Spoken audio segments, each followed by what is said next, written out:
Hello guys, আসসালামু আলাইকুম। আপনারা সবাই কেমন আছেন? এই দেখেন, আমি এখন পেয়ারা দিয়ে একটা ইউনিক একটা ডিজাইন করব। পেয়ারা কিন্তু আমরা কম বেশি সবাই কিন্তু খাই। তো এই দেখেন, চাটনি নিচ্ছি, সরষের তেল, সাথে এই যে মধু আছে, আর এই যে চামিচ আর নাইফ।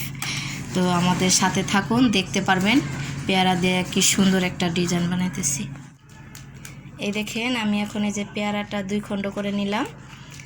এই দেখেন, আমি পেয়ারার ভিতরের অংশটা এই যে করে নিলাম, বের করে নিলাম চামিচ দিয়ে।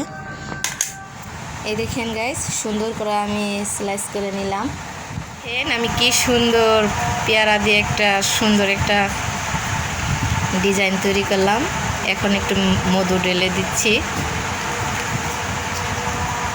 লুক আমার পেয়ারা।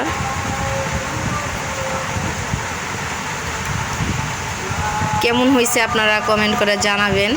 আল্লাহ হাফেজ।